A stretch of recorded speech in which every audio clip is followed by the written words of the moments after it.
స్పాండైలోలిస్థెసిస్ అంటే ఏంటి? స్పాండైలోలిస్థెసిస్ అనేది ఒక వెన్నులో ఒక సమస్య. ఎస్పెషల్లీ మనకి కింద భాగంలో ఉండే వెన్ను పూసలో ఉండే బోన్స్, మనం దీన్ని వర్టిబ్రే అంటాం, లంబార్ వర్టిబ్రే అంటాము, దీన్ని సేక్రమ్ అంటాము. సో ఈ వర్టిబ్రే మధ్యలో మనకి ఈ గుజ్జు ఉంటుంది, దీన్ని డిస్క్స్ అంటాము. వెనుకల మనకి జాయింట్స్ ఉంటాయి, ఆ గ్యాప్లో మనకి వెన్ను నరాలు కిందికి వెళ్తాయి. సో ఈ స్పాండైలోలిస్థెసిస్ అంటే ఈ యొక్క వర్టిబ్రా అంటే ఈ యొక్క వెముక మీద స్లిప్ అవడం, అంటే ఒకదాని మీద ఒకటి ముందరికి జరగడం. ఈ జరగడంతో వెనకలుండే జాయింట్స్ స్ట్రెచ్ అవుతాయి, నరాలు స్ట్రెచ్ అవుతాయి. సో దీనివల్ల పేషెంట్స్కి దీన్ని మనం స్పాండైలోలిస్థెసిస్ అంటాము. ఇది చాలా గ్రేడ్స్ ఉంటాయి, గ్రేడ్ 1 నుంచి గ్రేడ్ 5.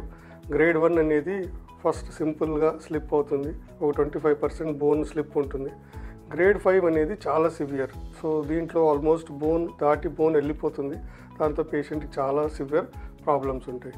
సో ఇది పేషెంట్స్కి సిమ్టమ్స్ ఏం చేస్తుంది? స్పాండైలోలిస్థెసిస్ అనేది పేషెంట్కి ఎట్లా ఇబ్బంది పెడుతుందంటే, పేషెంట్కి నడుము నొప్పి ఉంటుంది, పేషెంట్కి కాళ్ళు నొప్పులు రావచ్చు, పేషెంట్కి తిమ్మిర్లు రావచ్చు, కాళ్ళలో మొద్దుబారడం కావచ్చు, యూరిన్ సమస్యలు కొన్నిసార్లు రావచ్చు, మోషన్ సమస్యలు కొన్నిసార్లు రావచ్చు. సో దీంతో పాటు ఇది తీవ్రంగా అయినప్పుడు కాళ్ళలో వీక్నెస్ కూడా రావచ్చు.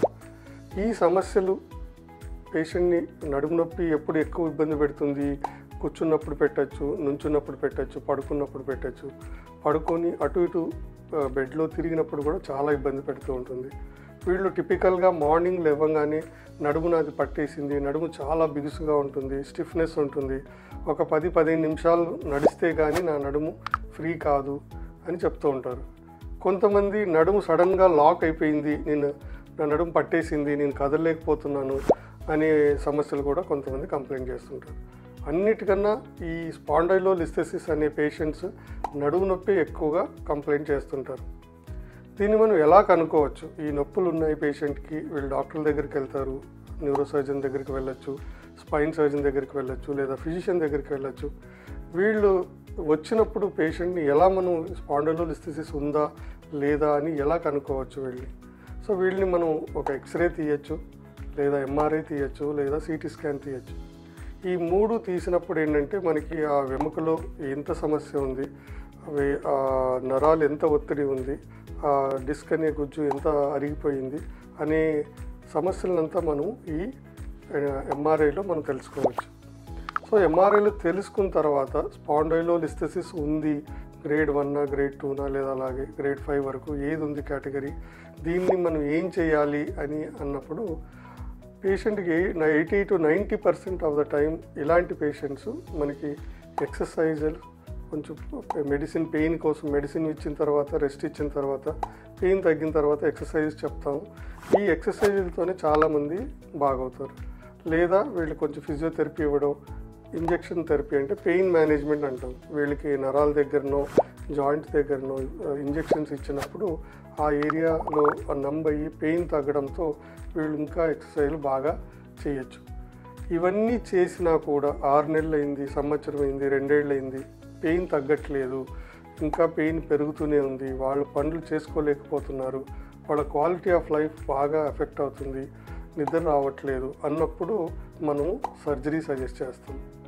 సర్జరీ అనగానే స్పైన్లో చాలా భయం, అపోహాలు ఉన్నాయి. సర్జరీ అంటేనే నా కాళ్ళు పడిపోతాయి. ఎందుకు అంటే ఈ యొక్క స్పాండైలోలిస్థెసిస్ మనం సర్జరీ అనుకున్నప్పుడు ఇది చిన్న డిస్క్ రిమూవల్ ఒకటే కాదు. దీన్ని మనం ఏం చేయాలి? డిస్క్ సమస్యని కరెక్ట్ చేయాలి, జాయింట్ సమస్యని కరెక్ట్ చేయాలి, ఆ స్లిప్ ఉండేదాన్ని మనం వెనక్కి లాగి ఫిక్స్ చేయాలి. అంటే దీన్ని spinal fixation or spinal fusion అంటాం. అంటే మనం స్క్రూలు, రాడ్లు వేసి ఫిక్స్ చేసి ఆ డిస్క్ మొత్తం తీసి ఆ స్పేస్లో మనం ఒక స్పేసర్ లాంటిది పెట్టి మనము దీన్ని ఫిక్స్ చేయాల్సి వస్తుంది. ఇంత పని చేయాలి అంటే అమ్మో నాకు కాళ్ళు పడిపోతాయి, నేను పనికి తరం కాను అనే చాలా భయాలు ఉండేవి. కొంతవరకు అది నిజం, ఎందుకంటే చాలామందికి ఇంజురీస్ వల్లనో లేదా మజిల్ డ్యామేజ్ వల్లనో బోన్ డ్యామేజ్ వల్లనో వాళ్ళకి క్రానిక్గా అంటే లాంగ్ టర్మ్గా పెయిన్ అలాగనే ఉండడంతో పాటు ఈ పెయిన్ తగ్గకపోవడంతో సమస్యలు ఎదుర్కోవడంతో చాలామంది భయపడేవాళ్ళు. ఈ భయాన్ని ఇప్పుడు మనకి గుడ్ న్యూస్ ఏంటంటే ఈ యొక్క స్పైనల్ ఫిక్సేషన్ ఆర్ స్పైనల్ ఫ్యూజన్ని మనం ఎండోస్కోపీ ద్వారానే చేయొచ్చు. అంటే చిన్న ఘాటుతోనే వెళ్ళి మనం ఈ డిస్క్ సమస్యను ఎదుర్కొని నరాల చుట్టూ ఉన్న కండ ఏది పెరిగిందో దాన్ని తీసి ఆ బోన్ వెనక్కి లాగి మనం స్క్రూ రాడ్ వేసి బిగించవచ్చు. ఇదంతా మనం ఈరోజు మన ఎండోస్కోప్ ద్వారానే చేస్తున్నాం. దీనివల్ల పేషెంట్కి ఎలా బెనిఫిట్ అవుతుంది? పేషెంట్కి ఓపెన్ సర్జరీ కంపేర్ చేస్తే పెయిన్ చాలా తక్కువ ఉంటుంది. నడుము నొప్పి ఆపరేషన్ తర్వాత 10 రెట్లు తక్కువ ఉంటుంది. పేషెంట్ ఇమీడియట్గా సాయంత్రమే లేచి వాష్రూమ్కి వెళ్ళచ్చు. నెక్స్ట్ రోజు నుంచే ఆయన నడవడం, కూర్చోవడం, భోజనం చేయడం, వాష్రూమ్కి వెళ్ళడం, బేసిక్ వర్క్స్ అన్ని నెక్స్ట్ రోజు నుంచే చేయగలిగే ఒక అవకాశం ఈ ఎండోస్కోపిక్ సర్జరీతో ఉంటుంది. దీనివల్ల ఆ అపోహాలు, భయాలు లేకుండా ఇది మనం ఎండోస్కోపీ ద్వారా పేషెంట్కి నొప్పిని నిర్వహణ చేయొచ్చు. సో ఆపరేషన్ తర్వాత అంటే ఎప్పుడు నేను వర్క్కి వెళ్ళాలి, ఎప్పుడు నేను నా రొటీన్కి రావాలంటే రొటీన్ వర్క్స్ అనేది ఇమీడియట్గా చేసుకోవచ్చు. బట్ వర్క్కి వెళ్ళడం అనేది ఓపెన్ సర్జరీ కంపేర్ చేస్తే చాలా తొందరగా పేషెంట్ 3 నుంచి 4 వారాల్లోపే ఆయన వర్క్కి రావడం జరుగుతుంది. సో దీనివల్ల ఇంపార్టెన్స్ ఆర్ అడ్వాంటేజ్ మనకి చాలా చూసుకుంటే ఈ ఎండోస్కోపీ ద్వారా మనకి చాలా బెనిఫిట్స్ ఉన్నాయి. చాలామంది అడుగుతారు, సార్ నేను సర్జరీయే చేసుకోకపోతే నాకు ఇది ఏమవుతుంది, స్పాండైలోలిస్థెసిస్ ఇలా వదిలేస్తే ఏమవుతుంది? ఈ నొప్పిని భరిస్తూ మనం అలాగే వదిలేసాము అంటే ఈ గ్రేడ్ అనేది గ్రేడ్ 1, గ్రేడ్ 2 అవుతుంది, గ్రేడ్ 2, గ్రేడ్ 3 అవుతుంది. అలాగే పెరుగుతూ పోయి ఒక స్టేజ్ ఏంటంటే ఆ కాళ్ళ నొప్పులు, బ్లాడర్ సమస్యలు, మోషన్ సమస్యలు పర్మనెంట్గా అయిపోతాయి. దాని తర్వాత మనం సర్జరీ చేసిన పేషెంట్కి బెనిఫిట్ రాదు. సో అందుకే ఇప్పుడు ఈ ఎండోస్కోపీ ఉండడం వల్ల స్పాండైలోలిస్థెసిస్ ఈరోజు మనము ఎండోస్కోపీతోనే మనము సర్జరీ చేయడం జరుగుతుంది. కాబట్టి పేషెంట్లు దీన్ని వెయిట్ చేసి ఆ కాంప్లికేషన్స్ వరకు తెచ్చుకోకుండా మనం ముందే చేసుకునే అవకాశం ఈరోజు ఉంది.